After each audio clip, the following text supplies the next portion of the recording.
Kimberly, I want to talk about one thing today, which more lends into your area of psychology, if we might.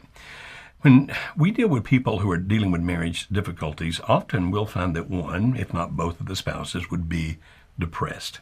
I've actually got a definition here. I'm going to read it for the people. I got it from the American Psychiatric Association website.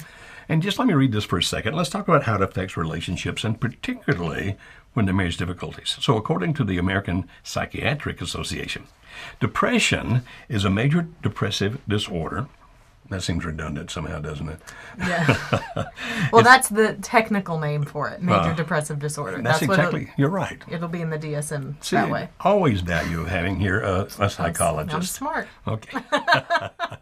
Well, actually, you are very smart. It's a common and serious medical illness that negatively affects how you feel, the way you think, and the way you act. Fortunately, it's also treatable. Now, depression causes feelings of sadness and or a loss of interest in activities once enjoyed. For example, it can lead to a variety of emotional and physical problems and can decrease a person's ability to function at work. And so it can be things such as feeling sad or having a depressed mood, loss of interest or pleasure in the things you used to enjoy doing, changes in appetite, either eating all the time or not eating at all, trouble sleeping or sleeping too much, loss of energy, increased fatigue, increase in purposeless physical activity.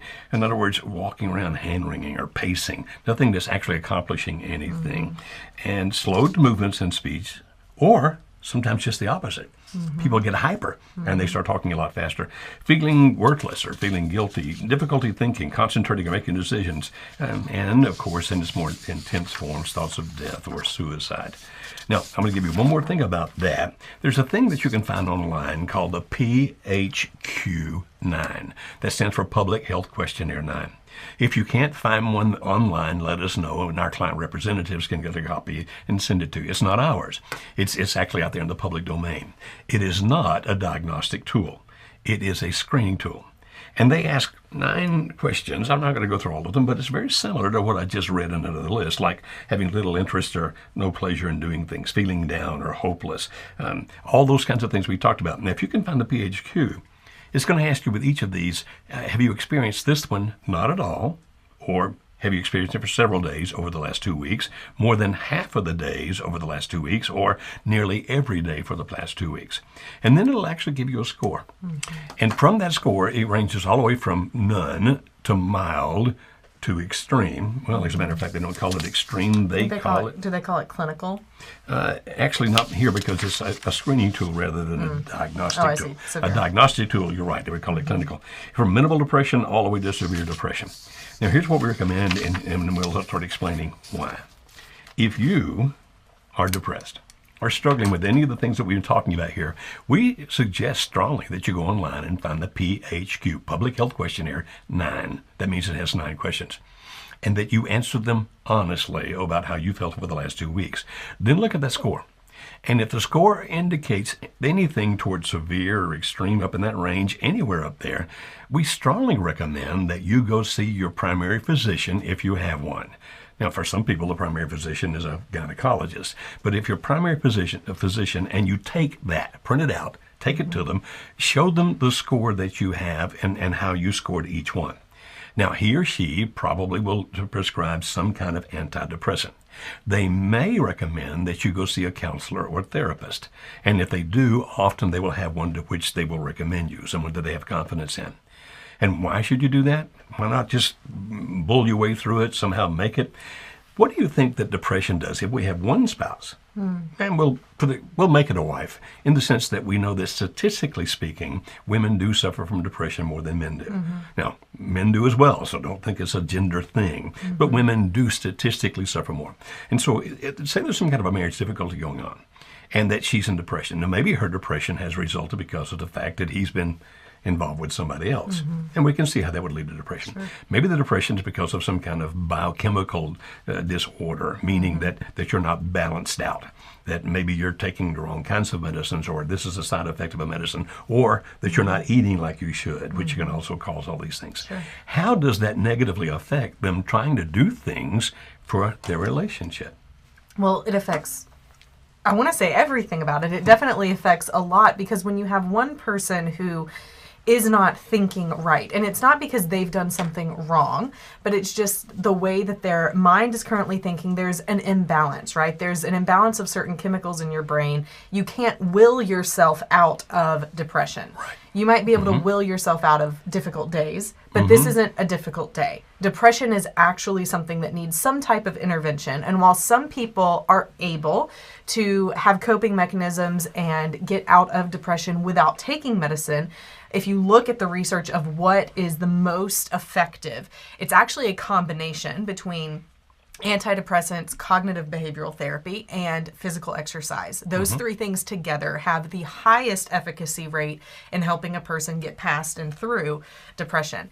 But when you're in that place, when just the symptoms that you read, you've lost pleasure in things that you used to love. You've become, to your spouse, a different person. That's right. And when they feel like they have no idea how to please you, how to make you happy, they feel like they're hitting their head against the wall and they don't know what to do.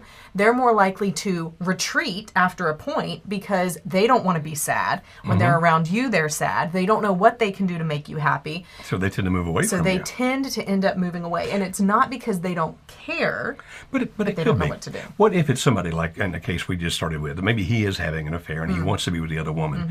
If his wife goes into depression, she actually decreases the likelihood that she'll do the things that can help put that marriage back together for the very same things you're saying. Because it's just like, wow, here's the woman in this particular guy's case, and we're not justifying him. We're not saying that he's right. We're just trying to understand how people think. Here's the woman that makes me happy, and I'm happy to be with her. And here's the woman that when I'm around her is sad, or she's eating like a horse because of the depression, or she stopped eating altogether, and I'm worried about her health. And all those other things. We talk about pies, the physical, intellectual, emotional, spiritual, to help you become the most attractive person you can be. And you do that for you, not just to get the other person back. But if you're not dealing with your depression, not getting the help, then it becomes easier for the other person to move away from you. It does. So for your own sake, get help for the depression. You don't want to feel like this. You don't want to live like this. So go get the help that you need so that you can deal with life again. Now, you said three things. You said medicine? The antidepressants, SSRIs, cognitive behavioral therapy is the most effective for depression, and physical exercise. Combining all three of those is the best. But even just combining two of those, pick the two you want, is still more effective than any one of those on its own. Right. All of those things, because you're looking to get your chemicals in your brain back. And so doing the things like in the physical exercise, it's releasing certain chemicals into your body that are going to help you to feel better. That is correct. Help you to think a little bit clearer. The medicine is going to add on top of that. And the cognitive behavioral therapy is to get you thinking right. Because when you're going through depression, and it's something that in my past I've had bouts of struggling with, and when you're in it, you really aren't thinking right. It's very difficult to see things clearly, to see things non-emotionally. And so when you add on top of that, if there's a spouse who's wanting out of the marriage, then you're already hurt by that. Piled on top of the depression, the motivation to do the things that you need to do, the ability to see hope at the other end of this circumstance, it would be almost impossible. Now, there is one other relatively new methodology for dealing with depression. It has to do with magnets. Now, I haven't looked up the name of it. I used to know it, and I've now gone totally blank on it. One of our psychiatrist friends in Huntsville, a very close friend of ours, Dr. Charles Hayden, uses it in his practice. And if you look for magnetic therapy for depression, it's relatively expensive, it's relatively new, and it has a tremendous success record.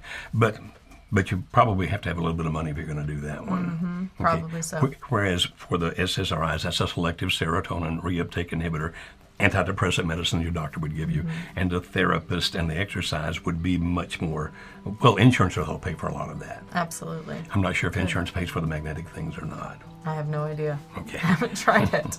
Well, I know that Dr. Hayden tells us he's having an amazing success, not just with people in a particular bout, but actually curing the depression, which is relatively unique. The point here is this.